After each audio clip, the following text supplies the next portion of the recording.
네. 강의 시작하겠습니다.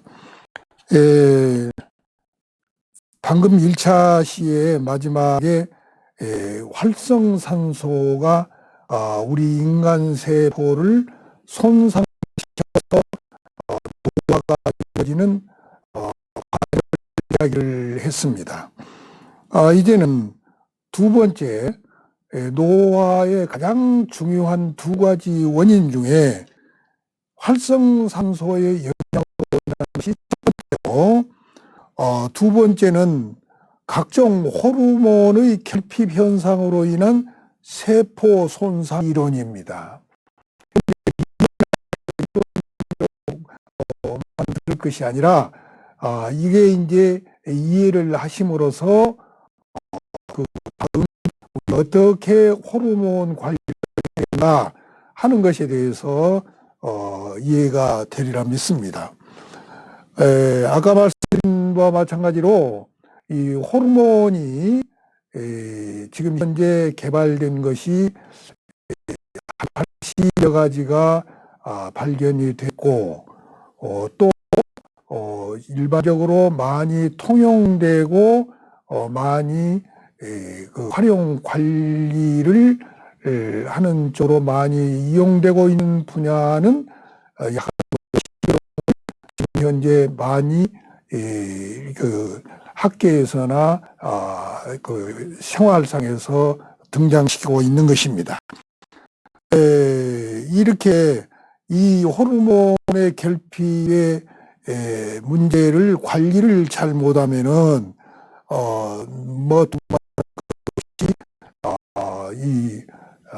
몸이 쇠약해지면서 질병이 오게 되는 그런 노쇠화 현상이 이루어지게 되는 것입니다. 이것은 우리가 마음의 관리 또는 신체적인 운동 관리, 다음에는 정신신경계 또는 이 비뇨 증식, 다음엔 이 뼈와 골격과 근육관계, 이런 데서 그 중심을 이루고 있는 장애, 소화기관의 장애 문제, 여기서 호르몬이 많은 분비가 되고 또 이 결핍 현상에 영향을 받고 하는 것입니다.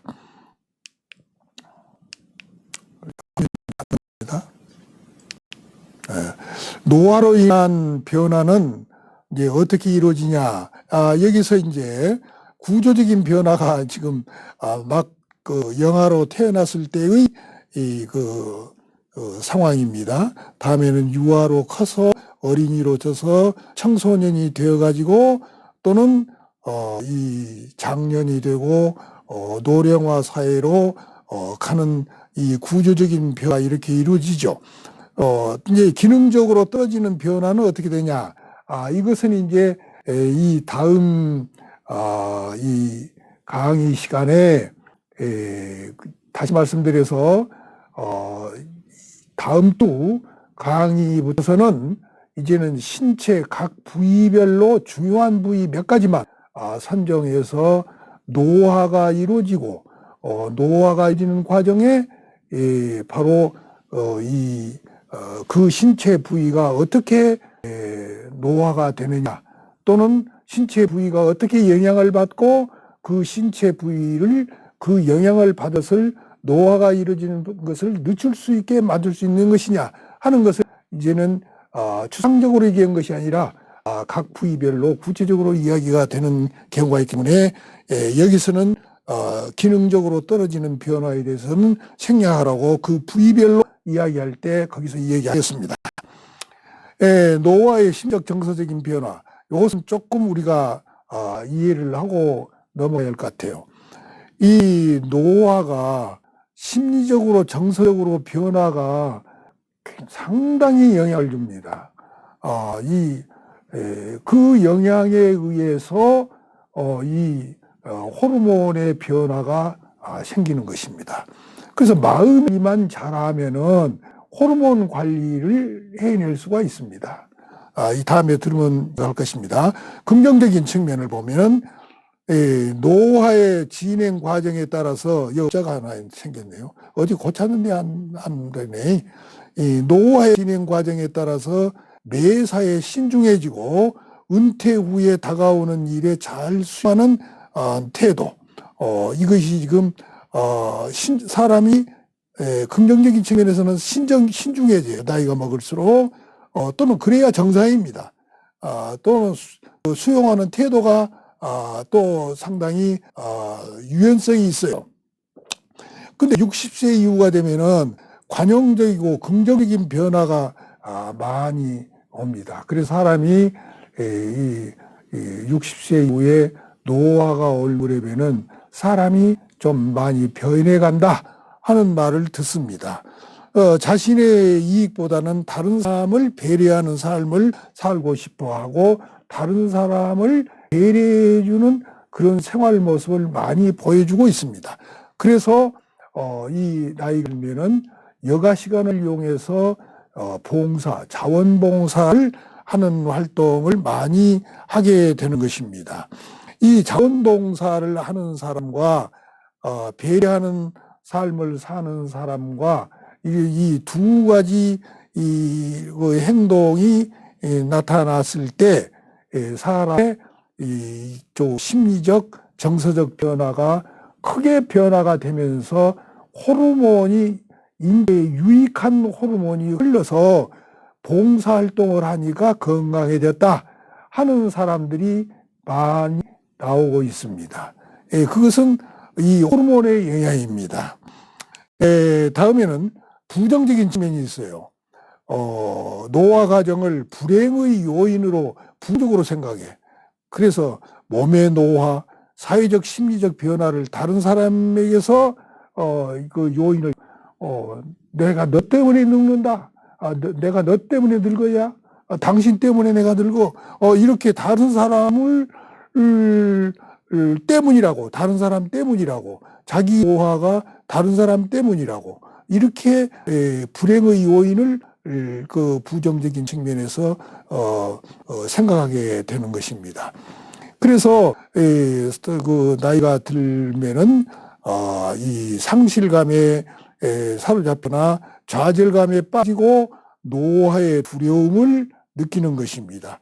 그래서 많은 사람들이 이 노화가 이루어진 과정에 공황 상태가 오고 또는 우울증에 빠지게 되는 것입니다. 우울증까지는 아니어도 우울감에 빠져보는 것은 보통 있는 일입니다.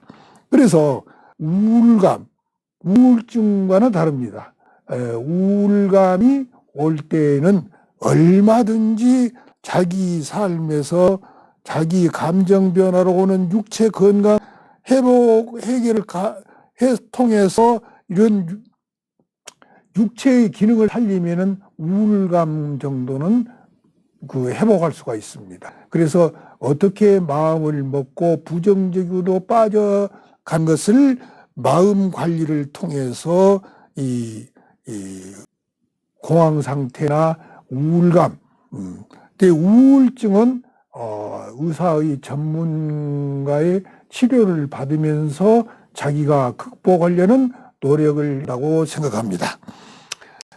다음에는 이제 이걸 한번 참고로 들어보세요. 여자가 남자보다 오래 사는 이유가 있습니다. 이유를 남자도 알아야 또는 여자는 알면 알수록 그것을 이용해서 자기의 삶을 더 노화를 늦추고 이렇게 예방할 수 있는 것입니다. 우리나라의 그 2012년 세계 인구 상황에 관한 한국 남녀 평균 수명을 보면은 여자는 세계 8위로 이 84세로 나와 있습니다. 남자는 세계 24위로 17.3세입니다. 그런데 여자는 지금 현재는 3, 4위로 올라가 있습니다. 2012년이니까 18년 통계를 한번 보세요. 18년 통계를 보면은 이 이제 84세에서 여자가 85.7세로 평균 수명이 나와 있고, 남자는 79.7세, 평균 82.7세로 이 한국의 남녀 평균의 수명이 나와 있습니다. 다음에는 최근 한국 보고서를 보면 2020년, 바로 작년도입니다. 작년도에 그 연구 결과에 의해서 한국의 그 수명관리에 관한 연구 보고를 본다고 하면은, 중학교 지금 현재 2학년 학생들은 100세까지 일반적으로 살 수 있는 세상이 와 이것입니다. 그만큼 이제는 건강관리에 과학적, 특히 뇌과학이 일발하면서 이 과학적인 관리를 통해서 이 인간 수명을 연장시킬 수 있어서, 지금 중학교 2학년 정도의 아이들은 100세까지 살 것이다 하는 기대 수명이 있다는 것입니다. 그럼 남녀의 수명의 차이를 주는 요인이 어디가 있냐? 남자의 경우는 어린이 때 사망 위험이 높아요. 그래서 일반적으로 여자보다는 어린이들의 사망률이 남자아이가 어린이 때 더 많기 때문에 남자의 평균 연령이 조금 거기서 낮은 현상을 보일 수도 있습니다. 특히 그 익사 사고가 났다 하면은 남자이 대부분인 것으로 알죠. 독극물 영향 또는 화상, 낙상, 그만큼 남자아이들은 활동적이기 때문에 이런 사고를 경험하게 된다는 것입니다. 또 여자의 경우는 비활동적인 어린이일 때 사망률이 남자보다 낮아요. 비활동적이기 때문에. 그래서 어린 시절의 사망률은 여자들이 더 낮기 때문에 평균적으로 좀 낮다. 이게 이제 호르몬의 영향입니다. 이건 이제 여자의 경우는 여성 호르몬은 가리켜서 에스트로겐이라고 합니다. 에스트로겐, 남성 호르몬은 테스토스테론이라고 합니다. 테스토스테론.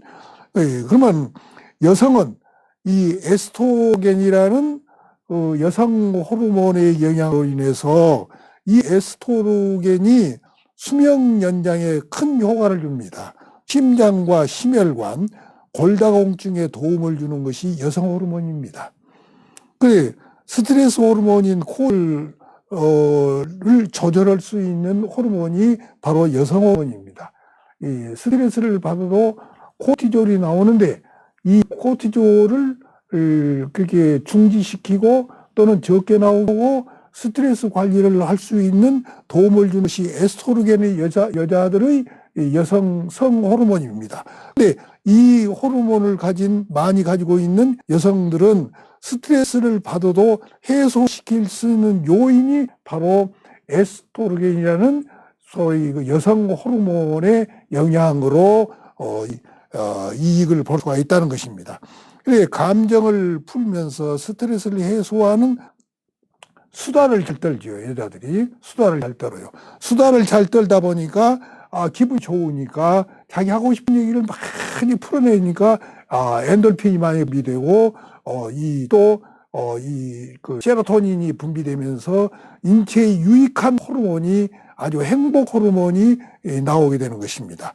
이렇게 해서 자연 중 수다를 떨다 보면 마음이 후련해지고 스트레스가 풀리고, 또 이 아까 같은 그 풀리는 이유는 이 유익한 호르몬이 그 뇌 속에서, 이 몸 속에서 동시에 분비되기 때문에 수다를 떠는 것이 여자의 그 생명 연장 또는 수명을 연장시키는 데는 큰 도움을 받는다는 것입니다.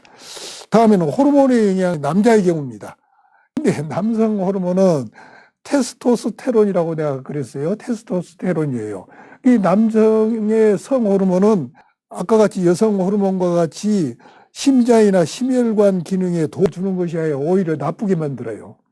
나쁘게 만들어.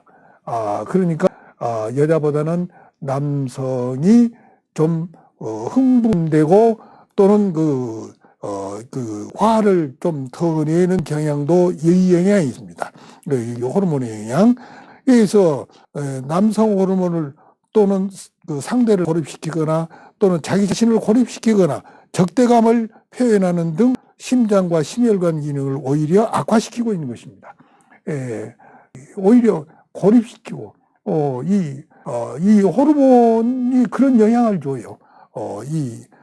그래서 심장과 심관에 나쁜 영향을 주기 때문에 남성의 성 호르몬은 이렇게 여자의 성 호르몬에 의해서 심장과 심혈관 기능에 도움을 주지 못하고 여성은 도움을 주는데 여성 호르몬은 도움을 주는데 남성은 도움을 못 줘요. 그러니까 나이가 들게 되면은 여자는 여성 호르몬이 줄어지고 남성 호르몬은 점점 적게 줄어집니다.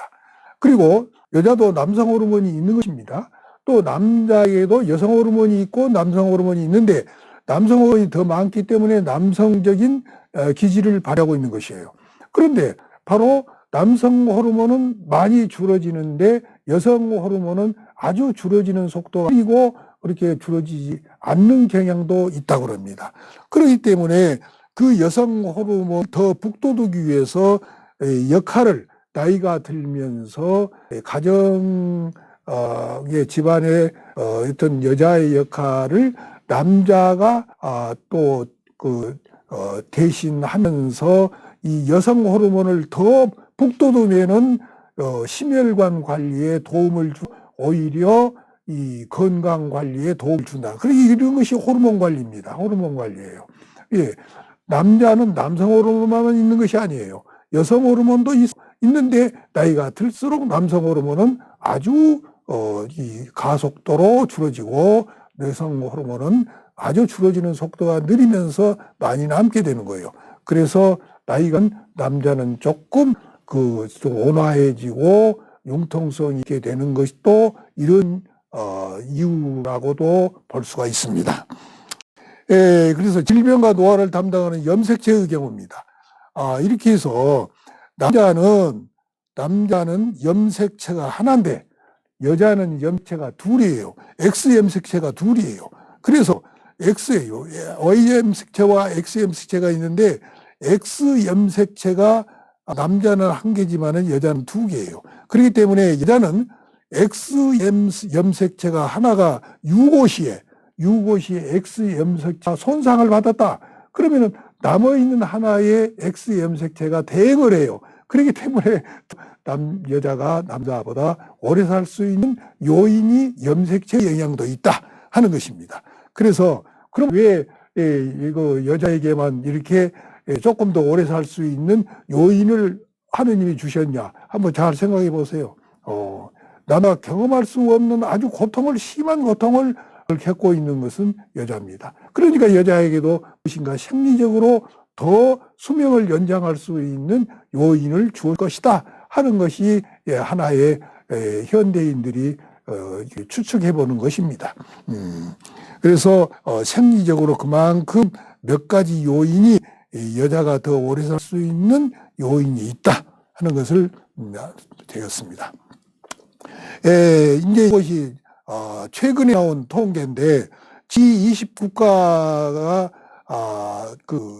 20개국 중에 12개 나라의 기대 수명이 발표가 됐어요. 근데 지금 일본이 아시다시피 고령화 사회가 이루어지는 것은 바로 장수의 나라입니다. 장수의 나라예요. 그렇기 때문에 노인들이 빨리빨리 그 세상을 뜨는 것이 다른 나라에 비해서 늦어요. 그렇기 때문에 일본은 84.4세 평균, 이탈리아는 83.3세, 오스트레일리아는 83.2세. 참 오스트레일리아는 저는 유럽 여행을 조금 못해서 이 오스트레일리아를 못 가봤습니다만은 이 나라는 아마 경관이 천국이라고 그럽니다. 아주 이런 영향도 많이 있을 것 같아요. 한국은 82.8세.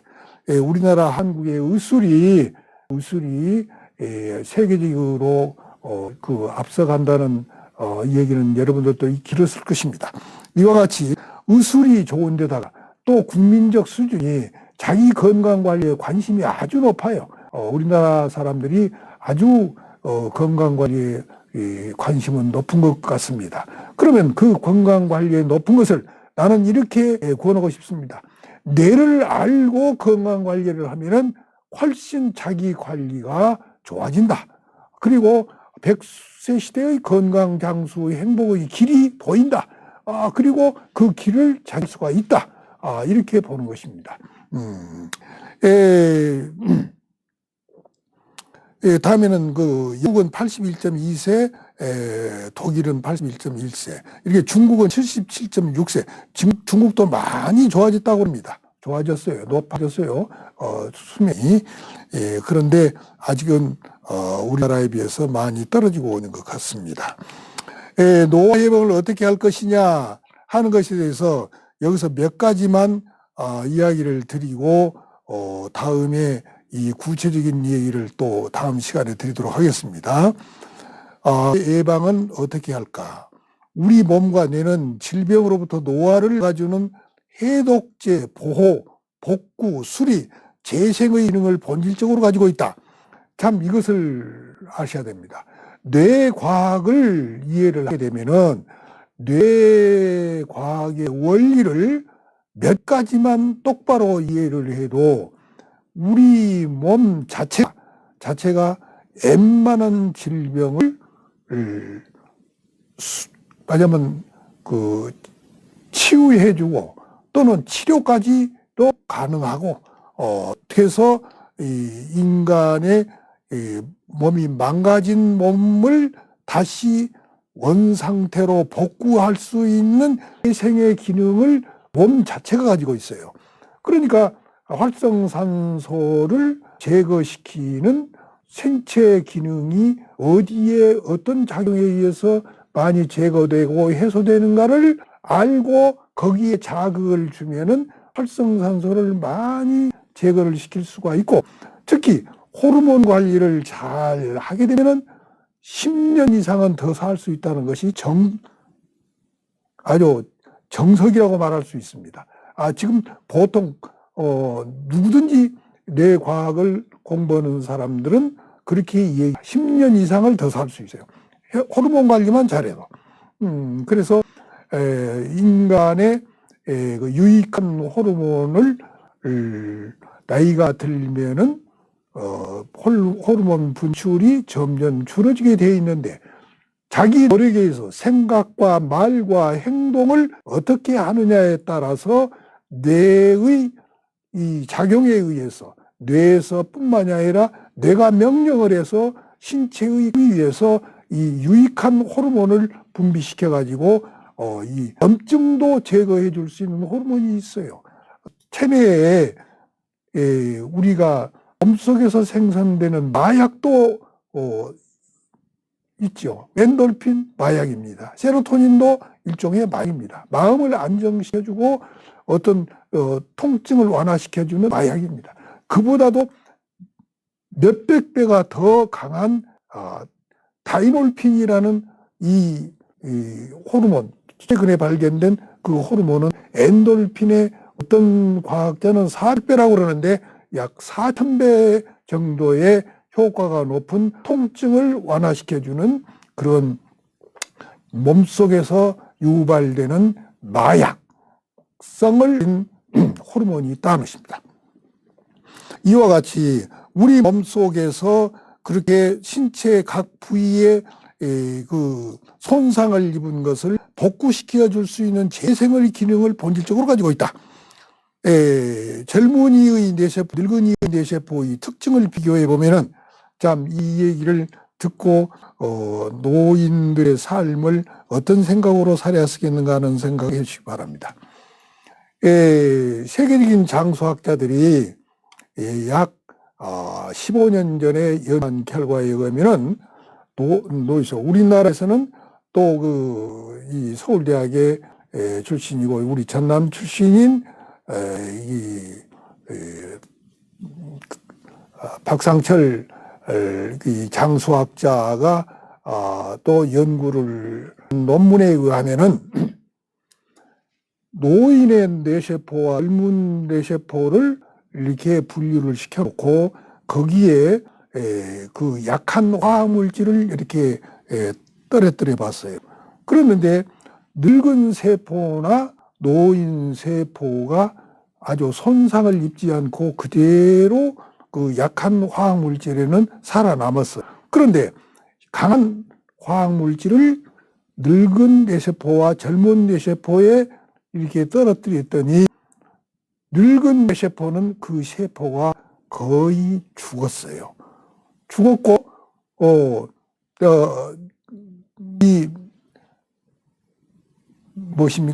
이 젊은 뇌세포는 살아남았다는 것입니다. 살아남은 세포가 상당히 있었다는 겁니다. 그래 대부분이 다 살아났다는 것입니다. 그러면은 늙은 세포와 뇌세포는 어떤 것이 다르냐? 젊은 뇌세포는 번식하고 생성시키고 생산적인 활동을 왕성하게 하는 세포라고 볼 수 있고, 늙은 뇌세포는 바로 강 자극을 받은 화학물질에는 약해서 소멸되지만은 바로 버티는 힘이 아주 강했다는 것입니다. 이 화학물질을 가지고 실험을 해보니까 버티는 힘이 아주 강했어요.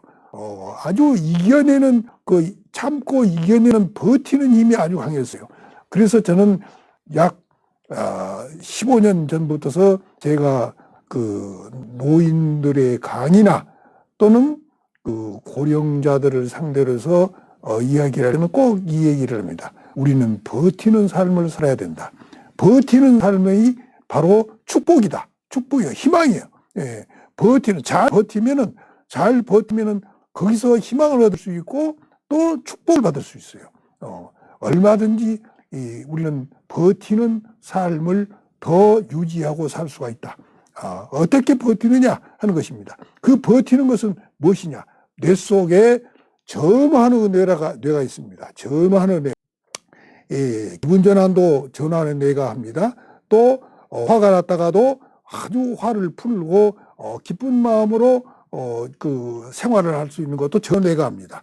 그리고 추락에 아주 나락에 빠진 자기의 삶을 다시 본 원상태로 회복해서 사는 것이 있습니다. 이걸 바로 뭐라고 하냐면은 교육학 용어에서 가장 매력있는 용어, 회복탄력성입니다. 회복탄력성. 회복탄력성을 누가 제일 많이 가지고 있느냐 한다 하면은 노인들이, 젊은 사람들도 회복탄력성을 충분히 가지고 있습니다. 그러나 더 가치를 발휘할 수 있는 것은, 노인들이 회복탄력성을 발휘하는 것은 인생의 가장 큰 축복이고 희망이라고 나는 이야기하고 싶습니다. 이것은 바로 뭐냐? 버티는 삶을 어떻게 사느냐? 그 힘은 어디서 얻는 것이냐? 회복탄력성에서 얻는 것이다.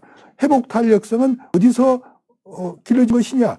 어렸을 때부터서 어려운 고통받는 생활을 경험을 하고 거기서 다시 원상으로 회복해 본 경험이 있는 사람, 그것은 대인관계도 정하고 자기의 인간의 효능성, 내가 무슨 일을 하면 할 수 있다는 바로 자존감과 자신감을 갖고 인간의 효능성을 강조하면서 자기의 삶을 잘 유지할 수 있는 회복 탄력성을 경험을 한 사람들이 인간의 뇌의 회복 탄력성에 소위 신경망을 만들어 주었기 때문에 노인들의 생활에서 어려운 고통을 잘 이겨내면서 잘 버티면서 자기 행복과 축복을 자기가 생산해내고 새로운 희망을 죽는 날까지 희망을 갖고 버리지 않고 살아갈 수 있다. 이것은 바로 젊은이 세포와 늙은이의 세포를 비교해서 그 특성을 살려서 우리 노년층에 있는 이 고령자들은 버티는 삶을 어떻게 살아야 할 것인가 하는 뇌 신경망을 만들어서 새로운 삶을 창조해 나가는 그런 삶을 당당하게 살아가는 것이 좋으리라고 합니다. 오늘 이 시간은 여기까지 하고 이것이 아주 총론편의 중요한 내용이고 강론을 연결시킬 수 있는 내용이기 때문에 이 다음 이제는 활성산소와 호르몬 관리를 어떻게 하면은 노화를 늦출 수 있느냐 하는 실제 편을 이 다음 주 1차 시간과 2차 시간에 강조하고 시간 여유가 있으면은 뇌의 노화에 대해서 이야기하도록 하겠습니다. 오늘 이 시간 여기까지 열심히 들어주셔서 감사합니다.